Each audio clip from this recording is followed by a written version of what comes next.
നമസ്കാരം. റാഫ്റ്റോക്ക് ഫുട്ബോളിലേക്ക് ഏവർക്കും സ്വാഗതം. റാഫീഞ്ഞ അല്ലാതെ മറ്റാരാണ് ഇങ്ങനെ ഒരു എക്സ്റ്റൻഷൻ അർഹിക്കുന്നത്? 2028 വരെ റാഫീഞ്ഞയുടെ കോൺട്രാക്റ്റ് പുതുക്കിയിരിക്കുന്നു. ഇന്നലെ രാത്രിയോടുകൂടി ബാഴ്സലോണ ഒഫീഷ്യലായിട്ട് അക്കാര്യം അറിയിച്ചു. ഇത് വരാനിരിക്കുന്നു എന്നുള്ളത് എല്ലാവർക്കും അറിയാമായിരുന്നു. ഇപ്പോൾ കഴിഞ്ഞ ദിവസം ഫ്ലിക്കിൻ്റെ കോൺട്രാക്റ്റ് 2027 വരെ എക്സ്റ്റെൻഡ് ചെയ്തു. ഇത് റാഫീഞ്ഞയുടെ കോൺട്രാക്റ്റ് 2028 വരെ FC ബാഴ്സലോണ എക്സ്റ്റെൻഡ് ചെയ്തിരിക്കുന്നു.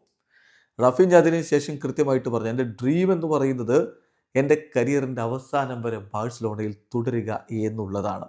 എല്ലാവരോടും ഞാൻ നന്ദി പറയുകയാണ്. എന്നെ സ്നേഹിക്കുന്ന എല്ലാവരോടും ഞാൻ നന്ദി പറയുകയാണ്. ഈ കോൺട്രാക്റ്റ് റിന്യൂ ചെയ്യാൻ കഴിഞ്ഞതിൽ ഞാൻ വളരെയധികം ഹാപ്പിയാണ്. ഒരുപാട് വർഷങ്ങളിൽ ഇവിടെ തുടരാൻ കഴിയുമെന്നുള്ള പ്രതീക്ഷയാണ് ഞാൻ ഇപ്പോൾ കൊണ്ടു നടക്കുന്നത്. വിസ്ക ബാഴ്സലോണ എന്ന് പറഞ്ഞുകൊണ്ടാണ് റാഫീഞ്ഞയുടെ സന്ദേശം വരുന്നത്. തീർച്ചയായിട്ടും ഞാൻ ആദ്യം പറഞ്ഞത് വീണ്ടും ആവർത്തിക്കുന്നു. അദ്ദേഹമല്ല അത് മറ്റാരർഹിക്കുന്നു ഇങ്ങനെയൊരു കോൺട്രാക്റ്റ് റിന്യൂവൽ? 34 ഗോളുകൾ, 25 അസിസ്റ്റുകൾ, 3 കിരീടങ്ങൾ. ചാവി ഹെർണാണ്ടസിൻ്റെ കീഴിൽ തകർന്ന തരിപ്പണമായി പോയ ഒരു കരിയർ, അവിടെ നിന്ന് അവൻ വാരിക്കുട്ടിയെടുത്തത് ബാലൻഡിയോർ കണ്ടൻഡർ എന്ന രൂപത്തിലേക്ക് ഉയരാനാണ്. അതിന് നന്ദി പറയണം ഹാൻസി ഫ്ലിക്കിനോടും. വീഡിയോ അവസാനിക്കുന്ന ഫുട്ബോൾ ലോകത്തെ കൂടുതൽ വിശേഷങ്ങളുമായി റാഫ്റ്റോക്സ് വീഡിയോ എത്താം.